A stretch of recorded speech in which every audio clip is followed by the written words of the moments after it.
ଆଜି ଆମେ କଥା ହେବା ଚିତ୍ରକୋଣ୍ଡା ବିଷୟରେ। ଏମିତି ଏକ ଜାଗା ଯେଉଁଠି ମାଟିର କଥା, ଲୋକଙ୍କ ଆଶା ଆଉ ଶାସନର ବାସ୍ତବତା ସବୁକିଛି ଗୋଟିଏ ସୂତାରେ ବନ୍ଧା। ଦେଖନ୍ତୁ, ଏଇଟା କେବଳ ଗୋଟେ ନିର୍ବାଚନ ଫଳାଫଳର ହିସାବ କିତାବ ନୁହେଁ। ନା, ଆମେ ଟିକେ ଗଭୀରକୁ ଯିବା। ଏହି ନିର୍ବାଚନ ମଣ୍ଡଳୀର ରାଜନୈତିକ ଅର୍ଥନୀତି ଆଉ ସାମାଜିକ ଗଠନକୁ ବୁଝିବାକୁ ଚେଷ୍ଟା କରିବା, ଯାହା ଆମକୁ ପ୍ରକୃତ ଶାସନର ରାସ୍ତା ଦେଖାଇବ। ତେବେ ଚିତ୍ରକୋଣ୍ଡା କେଉଁଠି?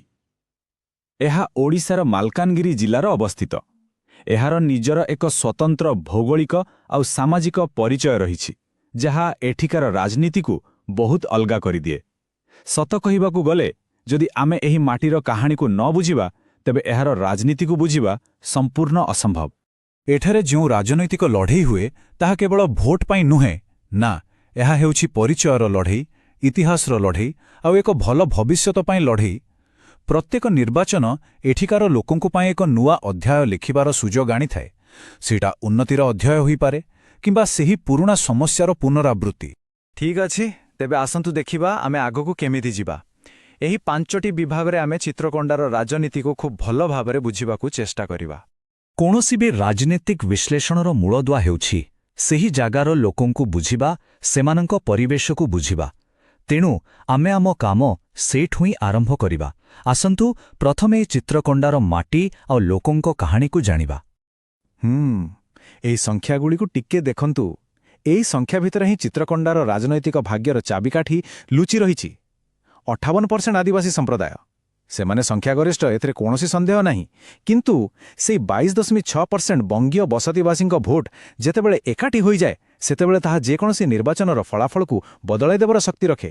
ଏହି ଦୁଇ ଗୋଷ୍ଠୀଙ୍କର ସମ୍ପର୍କ ଆଉ ସେମାନଙ୍କର ଅଲଗା ଆକାଂକ୍ଷା ହିଁ ଏଠାକାର ରାଜନୀତିକୁ ଚଲାଏ। ତେବେ ମାଓବାଦୀଙ୍କ ପ୍ରଭାବ, ବିକାଶର ଅଭାବ ଆଉ ଏହି ସାମାଜିକ ତାରତମ୍ୟ, ଏସବୁ ମିଶି ଏଠାକାର ରାଜନୀତିକୁ ଆଗକୁ ବଢ଼ାଏ। ହଁ, ଗୁରୁପ୍ରିୟ ସେତୁ ଭଳି ପ୍ରକଳ୍ପ ନିଶ୍ଚୟ ଲୋକଙ୍କ ମନରେ ଆଶା ଆଣିଛି, କିନ୍ତୁ ଲୋକଙ୍କ ଦୈନନ୍ଦିନ ସଂଘର୍ଷର ଯେଉଁ ଆହ୍ୱାନ, ତାହା ଏବେ ବି ବହୁତ ବଡ଼।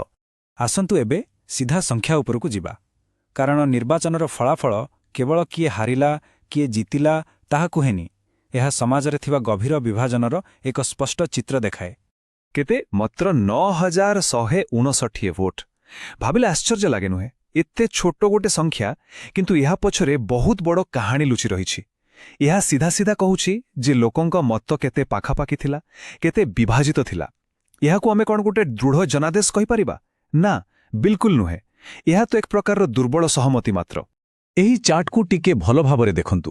କଂଗ୍ରେସ ମାତ୍ର 35% ଭୋଟ ପାଇ ଜିତିଛି, କିନ୍ତୁ ବିଜେପି ଆଉ ବିଜେଡି ମଧ୍ୟରେ ଭୋଟ ପୁରା ବାଣ୍ଟି ହୋଇଯାଇଛି। ଏଥିରୁ କ'ଣ ସ୍ପଷ୍ଟ ହେଉଛି? ଏହା ଯେ କୌଣସି ଗୋଟିଏ ଦଳ ଲୋକଙ୍କର ସମ୍ପୂର୍ଣ୍ଣ ବିଶ୍ୱାସ ଜିତିପାରିନାହିଁ। ତେବେ ପ୍ରଶ୍ନ ହେଉଛି କାହିଁକି? କାରଣ ରାଜନୈତିକ ଦୃଶ୍ୟପଟ ଏଠାରେ ସମ୍ପୂର୍ଣ୍ଣ ବିଖଣ୍ଡିତ। ଆଉ ଚିତ୍ରକୋଣ୍ଡାର ଇତିହାସ ଦେଖିଲେ ଗୋଟେ କଥା ସ୍ପଷ୍ଟ ହୋଇଯାଏ। ଏଠିକାର ଭୋଟର କୌଣସି ଗୋଟିଏ ଦଳର ସ୍ଥାୟୀ ସମର୍ଥକ ନୁହନ୍ତି। ସେମାନେ ବାରମ୍ବାର ନିଜର ପସନ୍ଦ ବଦଳାଇଛନ୍ତି। ଏହା ପ୍ରମାଣ କରେ ଯେ ଭୋଟରଙ୍କ ବିଶ୍ୱାସକୁ ଜିତିବାକୁ ପଡ଼େ। ସେଇଟା ସହଜରେ ମିଳେନି। ପ୍ରତ୍ୟେକ ନିର୍ବାଚନ ଏଠି ଗୋଟେ ନୂଆ ପରୀକ୍ଷା। ଏହି ସ୍ଲାଇଡ୍ ହେଉଛି ଚିତ୍ରକୋଣ୍ଡା ରାଜନୀତିର ପୁରା ସାରାଂଶ। ଗୋଟିଏ ପଟେ ଅଛନ୍ତି ଆଦିବାସୀ ସମ୍ପ୍ରଦାୟ, ଯେଉଁମାନଙ୍କର ଭୋଟ ବିଜେଡିର କଲ୍ୟାଣକାରୀ ଯୋଜନା ଆଉ କଂଗ୍ରେସର ପୁରୁଣା ସଂଗଠନ ଭିତରେ ବାଣ୍ଟି ହୋଇଯାଏ। ସେମାନଙ୍କ ପାଇଁ ଜମି, ଜଙ୍ଗଲ ଆଉ ବିକାଶ ସବୁଠୁ ବଡ଼ କଥା। ଆଉ ଅନ୍ୟପଟେ ବସତିବାସୀ ସମ୍ପ୍ରଦାୟ, ଯେଉଁମାନେ ସାଧାରଣତଃ ବିଜେପି ଆଡ଼କୁ ଢଳନ୍ତି। ସେମାନଙ୍କର ମୁଖ୍ୟ ଚିନ୍ତା ହେଉଛି ସୁରକ୍ଷା ଏବଂ ନିଜର ପରିଚୟ। ଏହି ଦୁଇ ଗୋଷ୍ଠୀର ଅଲଗା ଅଲଗା ଆଶା ଆକାଂକ୍ଷା ହିଁ ଭୋଟିଂ ଢାଞ୍ଚାକୁ ନିର୍ଦ୍ଧାରଣ କରେ। ତେବେ ସଂଖ୍ୟାର ଖେଳ ତ ବହୁତ ହେଲା। ଏବେ ଆସନ୍ତୁ ସେହି ସଂଖ୍ୟା ପଛରେ ଥିବା ମଣିଷର କଥା ଶୁଣିବା। ଲୋକଙ୍କ ମନରେ କେଉଁ ଅଭିଯୋଗ, କେଉଁ ଆକାଂକ୍ଷା ସେମାନଙ୍କୁ ଭୋଟ ଦେବାକୁ ପ୍ରେରିତ କରେ, ତାହା ବୁଝିବା ହିଁ ହେଉଛି ପ୍ରକୃତ ବିଶ୍ଳେଷଣ। ଆମେ ଯେତେବେଳେ କହୁ ଭିତ୍ତିଭୂମିର ଅଭାବ, ସେଇଟା ଗୋଟେ ଶୁଖିଲା ଶବ୍ଦ ପରି ଲାଗେ। କିନ୍ତୁ ଏହି ବାକ୍ୟଟି ଶୁଣନ୍ତୁ। ଏହା ଭିତରେ ଜଣେ ସାଧାରଣ ଲୋକର ଦୈନନ୍ଦିନ ସଂଘର୍ଷ ଆଉ ଯନ୍ତ୍ରଣା ଲୁଚି ରହିଛି। ଗୋଟିଏ ରାସ୍ତା ତାଙ୍କ ପାଇଁ କେବଳ ଇଟାପଥର ନୁହେଁ, ଏହା ତାଙ୍କ ଜୀବନ ଆଉ ଜୀବିକାର ସେତୁ। ଯଦି ଆମେ ଲୋକଙ୍କର ସବୁ ସମସ୍ୟାକୁ ଗୋଟେ ହିଟ୍ ମ୍ୟାପ୍ରେ ସଜାଇବା, ତେବେ ଦେଖିବାକୁ ମିଳିବ ଯେ ଏହି 3ଟି ପ୍ରସଙ୍ଗ ସବା ଉପରେ ରହିବ। ରାସ୍ତା, ପାଣି, ସ୍ୱାସ୍ଥ୍ୟ, ଆଇନ ସୁରକ୍ଷା ଆଉ ଜମି ଅଧିକାର ପାଇଁ ନ୍ୟାୟ। ଏଗୁଡ଼ିକ ହିଁ ହେଉଛି ସାଧାରଣ ଲୋକଙ୍କର ମୌଳିକ ଆବଶ୍ୟକତା, ଯାହାପାଇଁ ସେମାନେ ପ୍ରତିଦିନ ସଂଘର୍ଷ କରୁଛନ୍ତି। ଏହା ହେଉଛି ବସତିବାସୀ ସମ୍ପ୍ରଦାୟର ସ୍ୱର। ସେମାନଙ୍କର ମନରେ ଥିବା ପରିଚୟର ସଙ୍କଟ ଆଉ ସୁରକ୍ଷାକୁ ନେଇ ଭୟ ଏହି ବାକ୍ୟରେ ସ୍ପଷ୍ଟ ଭାବେ ବାରି ହେଉଛି। ଏହି ଭାବନାକୁ ଯଦି ଅଣଦେଖା କରାଯାଏ ତେବେ କୌଣସି ବି ନେତା ସମସ୍ତଙ୍କର ବିଶ୍ୱାସ ଜିତିପାରିବେ ନାହିଁ। ଯେତେବେଳେ ଆମେ ଏସବୁ କଥା ଶୁଣୁଛେ ଗୋଟେ କଥା ମନେ ରଖିବା ଦରକାର। ଆମ ସମ୍ବିଧାନ କହେ ଯେ ପ୍ରତ୍ୟେକ ବ୍ୟକ୍ତିର ସମ୍ମାନ ଅଛି। ତେଣୁ ରାଜନୀତିରେ ଆଲୋଚନା କେବଳ ଭୋଟ ଜିତିବା ପାଇଁ ହେବା କଥା ନୁହେଁ। ପ୍ରକୃତ ଦାୟିତ୍ୱ ହେଉଛି ଲୋକଙ୍କ ଏହି ମୂଳ ସମସ୍ୟାଗୁଡ଼ିକୁ ବୁଝିବା ଏବଂ ତାକୁ ଦାୟିତ୍ୱର ସହ ସମାଧାନ କରିବା। ବର୍ତ୍ତମାନ ସୁଦ୍ଧା ଆମେ ଲୋକଙ୍କ ସମସ୍ୟା ଆଉ ଅଭିଯୋଗକୁ ଭଲ ଭାବରେ ବୁଝିଲେ, କିନ୍ତୁ କେବଳ ସମସ୍ୟା ଚିହ୍ନଟ କରିଦେଲେ ତ କାମ ସରିବନି।